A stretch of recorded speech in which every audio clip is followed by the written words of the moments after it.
So the WWE said, screw spring cleaning. We ain't gonna clean up during the springtime. We're gonna ruin people's summers.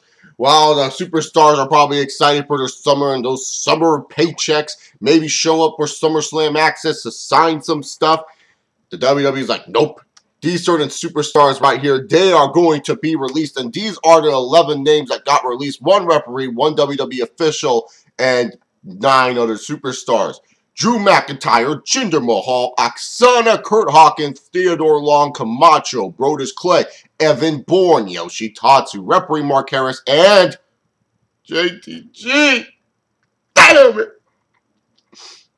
I really was hoping JTG would last 10 years with the company.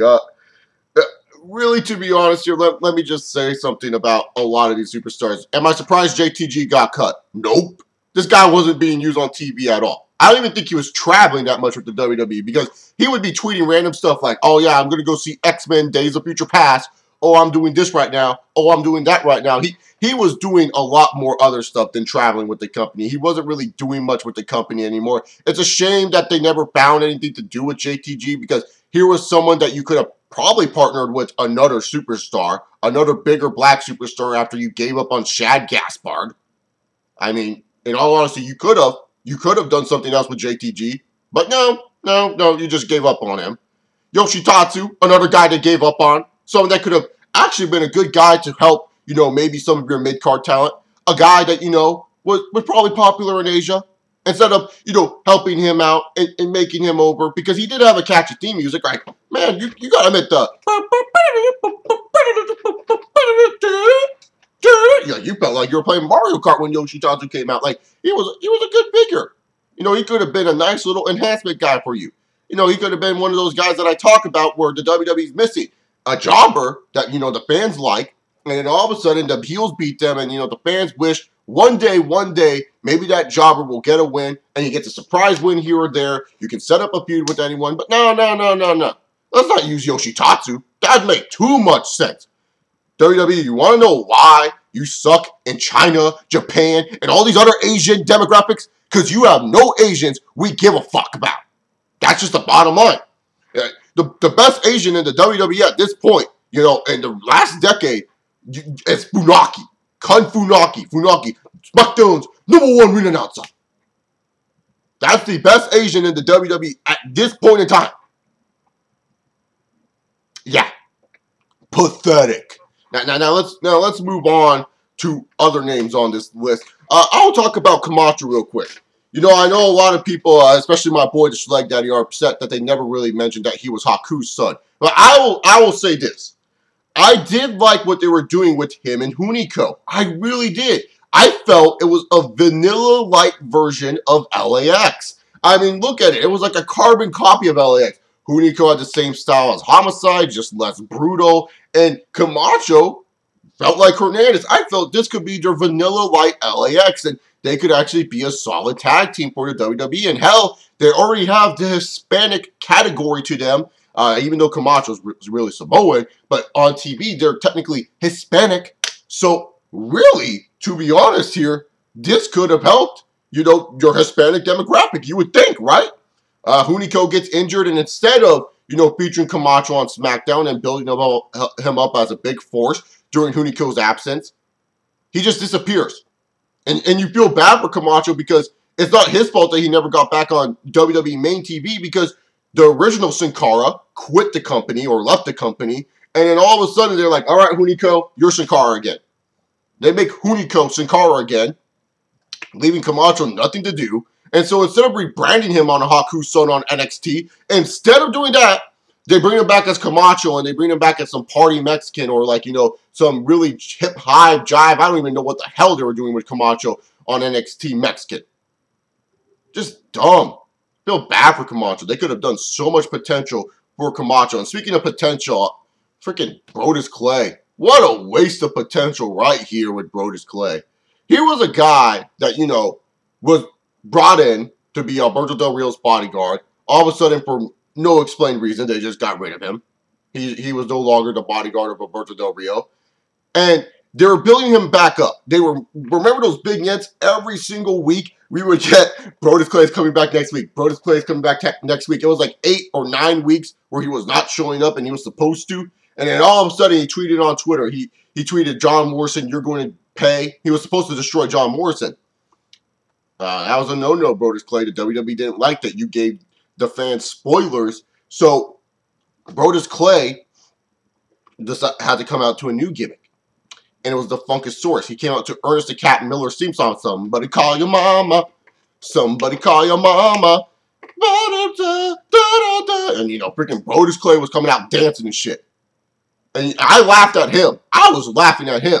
I wasn't laughing with him. I was laughing at him. I felt that was hilarious.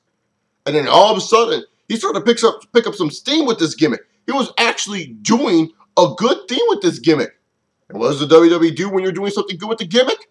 They overpush it. They ruin it. They don't make it feel special anymore. They shove it down your throats. And that's what happened to Brodus Clay's dancing gimmick. And then afterwards, they turn him heel. And after turning him heel, what the fuck happened? Send him to NXT. Cool. Let's rebrand Brodus Clay. Let's rebrand Brodus Clay on NXT. Let's help him out like what we're doing with Tyson Kidd. No.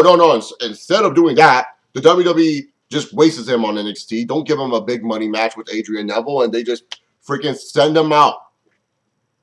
Here's a guy that had potential to be that big-time monster that you could use in the summertime for the babyface to overcome the obstacles.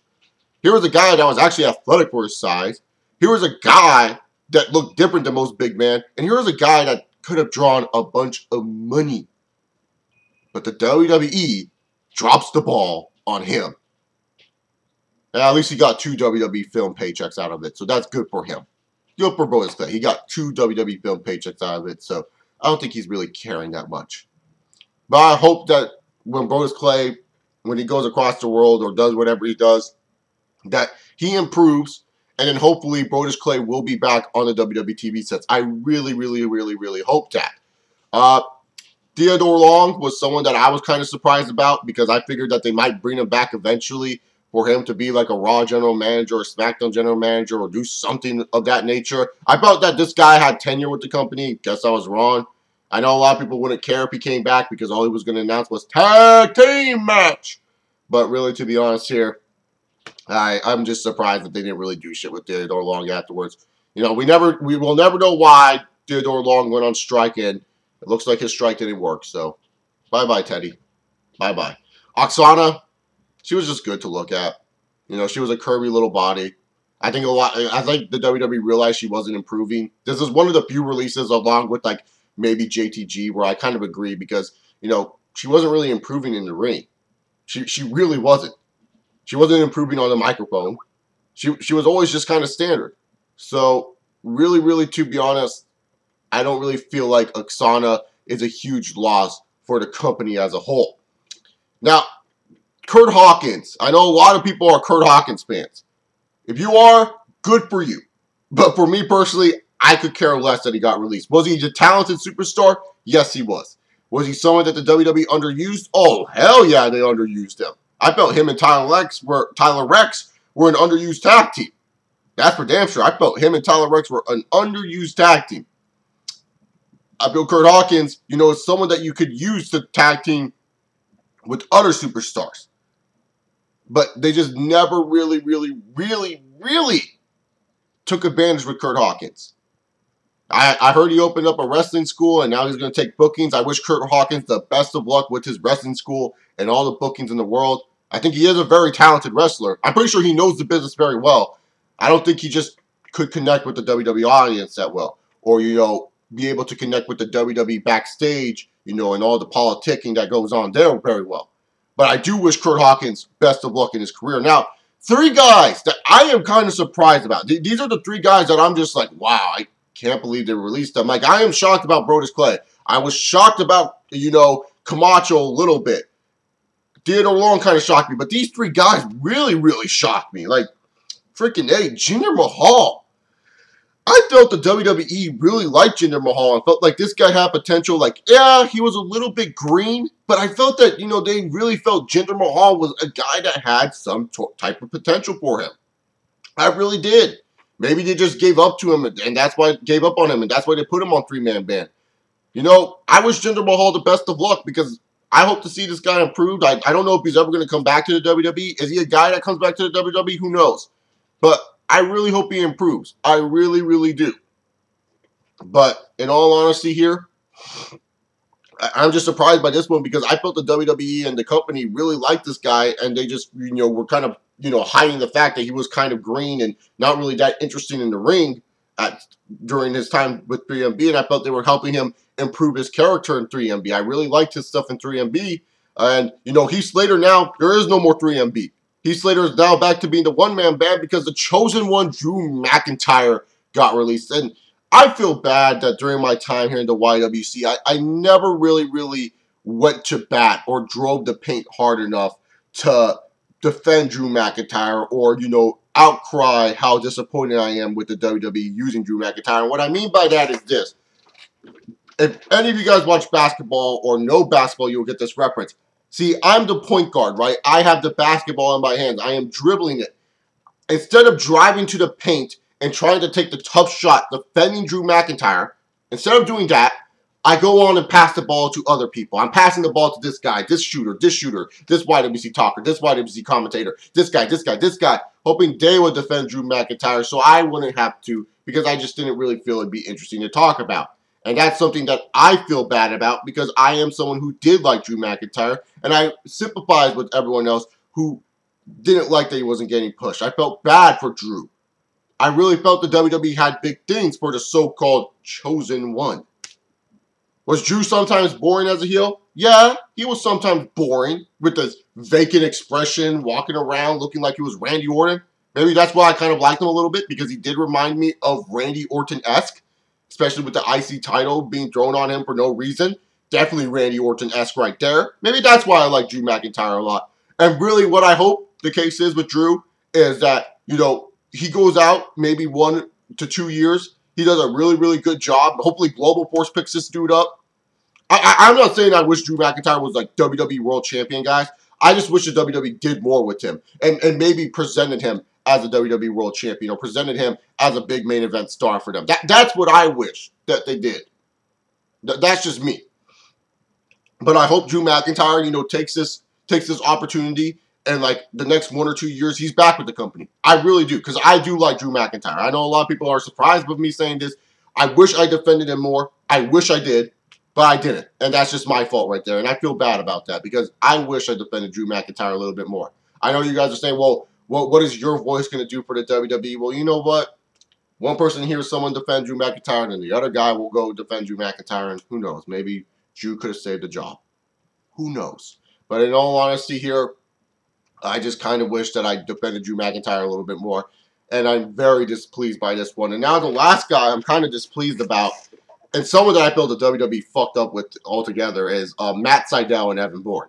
Now, I know a lot of you guys know that Chase Oliver is not the biggest independent wrestling fan in the world. I know a lot of you guys know this, but there was a time where I was. Oh yeah, there was a time where Chase Oliver was a huge independent wrestling fan, where the guys like Nigel, Desmond Wolf's character, I always fuck up on his last name, Nigel McGuinness, when Nigel McGuinness was wrestling, when Bryan Danielson was wrestling, when CM Punk was wrestling, Colt Cabana, the list can go on and on of all these really rich talents. And one guy that I liked a lot was Matt Sydal. I called him Sydal at the time, but it was Matt Sydal. I loved Matt Sydal. And the thing with him was I felt the WWE messed up what he is as a wrestler, because they try to present him as a high fucking flyer. And if anyone is a Matt Sydal fan, Matt Sydal with Evan Bourne is really a good technical wrestler. He is a really good technical wrestler. But just because he can perform some high spots here or there, the WWE tried to make him a high flyer, make him hit the shooting star press, and really, once they got Adrian Neville, a.k.a. Pac, they didn't really have anything for Evan Bourne. I mean, Pac could do something cooler than a shooting star press. He could do the Red Arrow. I mean, I'm sorry, the shooting star press is not compared to the Red Arrow. I mean, the shooting star press looks like a crappy move compared to the Red Arrow nowadays. So, in all honesty, Evan Bourne's use was gone. But here was a guy that, had potential. Here was a guy that, you could have given the pity 1 month WWE title run to. I'm being dead serious here. You could have. There was a point in times, where Evan Bourne, you would feel like he was the hottest thing on the roster. You know, fans would start to cheer for him. They would hear the, you know, the fighter pilot thing, and I was born to fly, and the fans would pop. They would cheer. They'd be happy to see Evan Bourne come out to the middle of that damn ring. You know, you could have given that pity 1 month WWE title run, and I think a lot of fans would have been happy with that. Or hell, at least give him a mid-card title and let him run with it. Evan Bourne was someone that was hot, and the WWE never really fully capitalized on him. And the WWE really never did anything afterwards after he got caught smoking spice. Let me tell you something about spice, guys. It's like synthetic weed. It doesn't do shit. It's not really bad for you. And in fact, the WWE just never really gave him a chance. And, you know, yes, he did get injured. But the fact that WWE never really gave him a chance or brought him back to NXT to maybe have a good match with Adrian Neville or repackage him on NXT, they just gave up on him. Just dumb. I really hope Evan Bourne, you know, does well elsewhere. I would love to see Matt Sydal come back to ROH. I would love to see Matt Sydal, you know, wrestle, you know, on Global Force wherever he goes. I really hope the best for Matt Sydal / Evan Bourne. He was one of my favorite independent wrestlers. I know a lot of you guys are surprised that I know independent wrestling somewhat. But yes, I knew some independent wrestling back in the good old days. Now, I just don't really like a lot of the talent that's on the independent scene. That's why I'm not really big on it. But a guy like Matt Sydal / Evan Bourne, he was someone I was big on. And I felt the WWE just misused him a lot and didn't really do an overall good job presenting him to the audience and didn't do a good job trying to get him back sooner. And they decided to release him later. But anyways, guys, that's my thought on all the 11 releases on the WWE today. Referee Marc Harris. Sucks, man. I don't know really what to say. Sucks for you, dog. What are your guys' thoughts about all the superstars released? Who are you surprised by the most? And tell me, comment down below. Who is it that you wish has the best career outside of the WWE? I hope it's Drew McIntyre. In all honesty, I hope it's Drew McIntyre. Because I wish I defended him a lot more. But, hey, it is what it is. Anyways, guys, comment down below all those questions. Follow me on Twitter at ChaseOver68. And check out my website, chillinwithchase.com. I am out of here. Have yourself a good Thursday. Peace.